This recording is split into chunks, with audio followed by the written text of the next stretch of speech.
Many businesses across the area recently reopened, but their business model is likely very different than it was just a few months ago. One big question for businesses big and small, like if you could rewind to a few months before the pandemic, what would you have done differently? We're joined by Tallent, the Director of Business Solutions at Central Bank of the Midwest, to learn how the pandemic has changed the business landscape. Good morning, Chris. Well, first, good morning, and thanks for having me. Definitely a time to reevaluate your business and think about all aspects of how you operate and how you engage with your customers. The first thing we want to look at is what is the demand from customers in how they pay you, how they're receiving your service. Very important element for us to review. There are many technologies out there from a payments perspective or payments collection perspective that can be evaluated for any given situation to make the payment process for a customer much easier and simpler, so the customer is willing to buy from you and you can increase your revenue and keep that cash flow going even if we see another wave of this pandemic or another catastrophic event arises. Chris, just as important as how you adapt to the needs of your customers is how you adapt your business internally. We imagine there were many businesses that were writing physical checks for payroll and accounts payable. How has the pandemic changed the dynamic of how a business functions internally?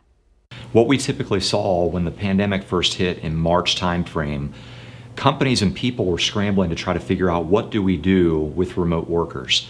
How do we continue our business on and make sure that our people are taken care of, that they have money in their pocket, their payroll's paid, your vendors are paid in a situation like this?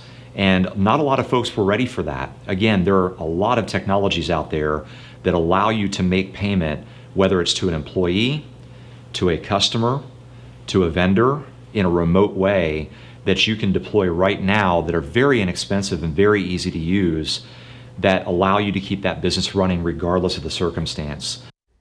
And with all that being said, there's still the big question, sort of the elephant in the room, of what would my business do if this situation were to happen again? What advice would you give, Chris?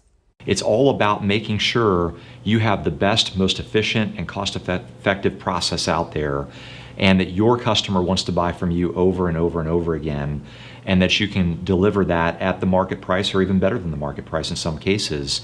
That will help you really elevate above your competition and sustain through a situation like this.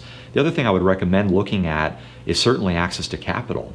If something were to happen and our country shut down again, for whatever reason that is, we have to make sure we have that capital accessible to us to sustain and move through that expense period without a lot of revenue coming in the door. So good advice there. Now let's talk about fraud. It was a problem in normal times, but it seems that these issues have increased with the pandemic.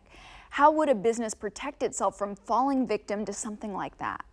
It is very important to take the opportunity to review your checks and balances internally, your separation of duties, your procedures around how you make and receive payments, like we've talked about, and stay vigilant on the checkpoints that you have in place with you and your team members and the employees that work for you to make sure that you're not putting yourself in a position of risk.